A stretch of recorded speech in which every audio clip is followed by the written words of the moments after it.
Bonjour, est-ce que vous savez qu'en RDC, la boulangerie est classée au premier rang des investissements prioritaires et stratégiques dans le secteur agroalimentaire et de produits de grande consommation? Et est-ce que vous savez que tu peux gagner beaucoup d'argent et devenir riche directement quand tu t'investis dans la boulangerie au Congo-Kinshasa? Est-ce que vous savez que ce secteur est tenu à 80% par des étrangers selon Google? Regardez vous-même.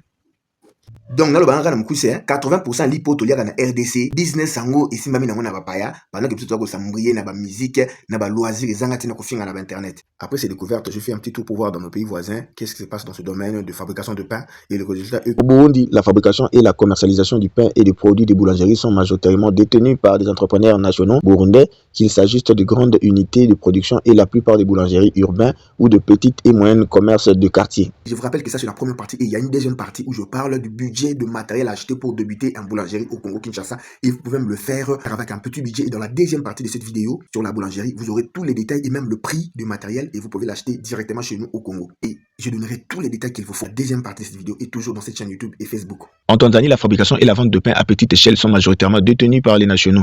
Une tendance renforcée par des mesures réglementaires strictes interdisant aux étrangers les activités de petite industrie et des commerces de proximité. En Ouganda, la fabrication industrielle et la grande majorité de la production de pain sont détenues par des nationaux. Les Ougandais, donc les grandes marques historiques et dominantes de pain sur le marché ougandais, sont fondées et dirigées par des entrepreneurs locaux. Alors voici ce qui dit la loi de la République démocratique du Congo sur la production ou la transformation de denrées comme la panification. Donc, n'est pas interdite aux étrangers, elle révèle de l'investissement industriel ou de la production. Donc, des secteurs ouverts aux investisseurs étrangers sous réserve de se conformer aux lois régissant les sociétés commerciales et les normes des LOADA. Le commerce de détail et la vente, la législation congolaise, notamment la loi sur le commerce et le décret réaffirmant l'exclusivité du petit commerce réservé strictement et commerce de détail et les activités de proximité aux citoyens congolais.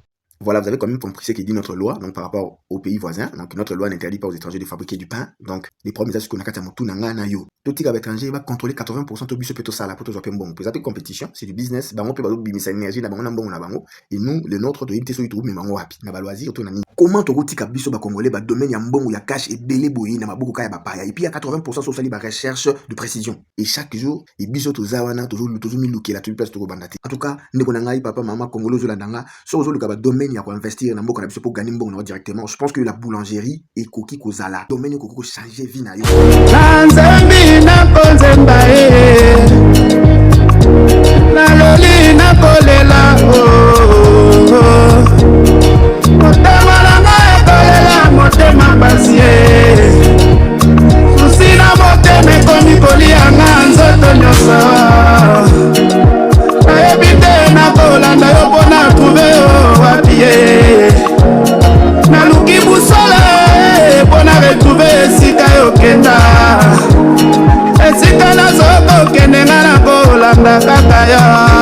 Pour votre découverte, je prends cet artiste Jean Mouzenga, Azali résident en Belgique. Mon numéro musique n'est pas ça. Beaucoup de tours na YouTube, mais où vous avez beaucoup de s'abonner pour soutenir le talent congolais au bazar émerger dans le monde entier et il fait partie. Et je vous rappelle qu'avec 1000 $ seulement, au coup ça la dépôt naïo comme intermédiaire, donc au teke la rabat en gros, ou une boulangerie minière en gros, ou soit avec 3500, 5000 $ américains, ou qu'on créer moi petit boulangerie naïo na ba condition moko boye et ceux qui ont un bon webélé, donc un peu plus rigolo, 10 15 000 euros ça la boulangerie naïo voire même 50 000 boulangerie na ba standard moko ya minele et puis ozo gagner mbongo. Et qu'est-ce qui manque à un Congolais d'avoir une boulangerie au niveau du Congo Kinshasa, Lubumbashi, Kananga, Kinshasa et les autres villes?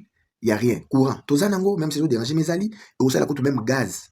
Koni tozanango ba machine kutu ya kotumba mapa ya koni ezali et même demande ezali parce que chaque jour Congolais la kalipa. En fait, je n'arrive pas à comprendre pourquoi les Congolais ne veulent pas investir dans la boulangerie et que c'est tenu à 80%, donc la majorité de ce business étranger n'est pas au salaire.